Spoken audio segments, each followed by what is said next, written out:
अब संघ राज्य राजस्व वितरण के संघ और राज्य के मध्य में सेंटर और स्टेट के बीच में जो पैसा है वो कैसे कैसे बढ़ता है, यानी सेंटर और स्टेट के बीच में पैसा कैसे कैसे बढ़ता है, कहां का पैसा कहां आता है और कहां का पैसा कहां जाता है, कौन पैसे को उगाता है और कौन पैसे को बांटता है। तो यह बताया कि ऐसे टैक्स जिन्हें कलेक्ट करता है राज्य और राज्य जो है यूनियन लगाता है, यानी राज्य कलेक्ट करता है और संघ लगाता है। बहुत ज्यादा समझने की आवश्यकता नहीं है इसमें, राज्य कलेक्ट करता है और संघ आपका लगाता है। बहुत सिंपल, इन्हें क्या करता है, ये taxes collected by the state and taxes to be assign to the state, राज्य जो है कलेक्ट करता है और राज्य को दे दिए जाते हैं। बड़ी सिंपल बात है। इंटर स्टेट जीएसटी काउंसिल, मैं कह सकता हूं कि आप इसे छोड़ सकते हो, इस भाग में ऐसा कुछ ज्यादा खास आपके लिए नहीं है, आप इस पे समय अपना वेस्ट ना करें, ठीक है।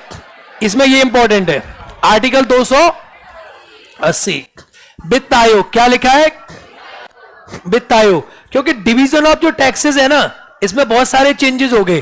पहले टैक्सेस डायरेक्ट इनडायरेक्ट थे, अब देखो जीएसटी काउंसिल, ये मोस्ट इंपॉर्टेंट आर्टिकल है कि भारत में जीएसटी काउंसिल कौन से आर्टिकल में, तो ठीक है। पहले क्या था कि डायरेक्ट इनडायरेक्ट टैक्सेस थे तो अलग अलग डिस्ट्रीब्यूशन था, अब क्या हमने जीएसटी लगा दिया, गुड्स एंड सर्विसेज टैक्सेस लगा दिया, तो जीएसटी के बाद डायरेक्ट इनडायरेक्ट टैक्स का डिवीजन जो है थोड़ा चेंज हो गया है। तो आपको बहुत ज्यादा उसको जानने की आवश्यकता नहीं है, आपको यह जानना है 279A के भारत में जीएसटी काउंसिल है, ये आपके लिए इंपॉर्टेंट आर्टिकल है, मोस्ट इंपॉर्टेंट है, इसको आप ध्यान देंगे। इसके बाद आर्टिकल 280 फाइनेंस कमीशन, तो मुझे लगता है हम 395 आर्टिकल नहीं पढ़ रहे, हम पढ़ रहे हैं 448 आर्टिकल, हाँ या ना, बोलो हाँ या ना। आर्टिकल 395 है, लेकिन जो आप ये पढ़ रहे हो ना ये आर्टिकल कि ये जुड़ गया 297A जुड़ गया, तो ऐसे करके आर्टिकल्स की संख्या लगभग 450 हो जाती है। कितनी हो जाती है, तो आप कितने पढ़ रहे हो, तो इसका मतलब है कि एक दो को छोड़ छाड़ के 395 से तो ऊपर ही ले जाएंगे हम, हाँ या ना, ठीक है। तो 280 वित्त आयोग, क्या दिया है, वित्त आयोग का गठन कौन करता है, कौन करता है, प्रेसिडेंट करता है। वित्त आयोग का गठन राष्ट्रपति करता है।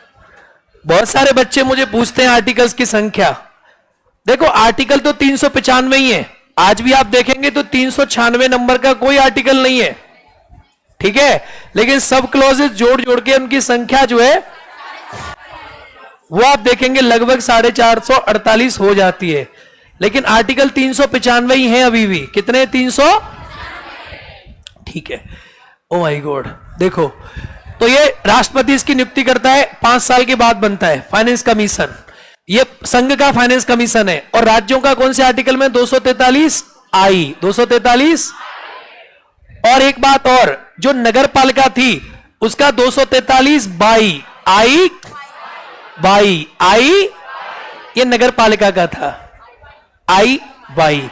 तो जो अर्बन बॉडीज है उनका वित्त आयोग 243, और जो ग्रामीण है उनका आई, और लेकिन इनका निर्वाचन आयोग एक 243 के, 43 के, और अगर इसका संघ का वित्त आयोग 280, 200, तो कितने हो गए वित्त आयोग, कितने हो गए, एक संघ का और एक राज्य का, लेकिन राज्य के 2 अलग अलग हो जाते हैं, ठीक है, ओके। वित्त आयोग की सिफारिश है, अब जो वित्त आयोग रिकमेंडेशन करता है, अपनी सिफारिशें करता है, वो सिफारिशें बाध्यकारी नहीं होती हैं।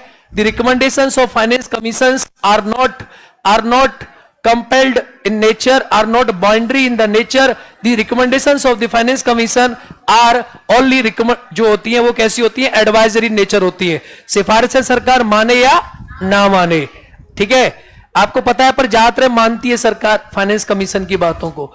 रंग और राज्य अपने राजस्व व्यय के अनुदान आदि, ये आप छोड़ सकते हो, आपके काम का नहीं है।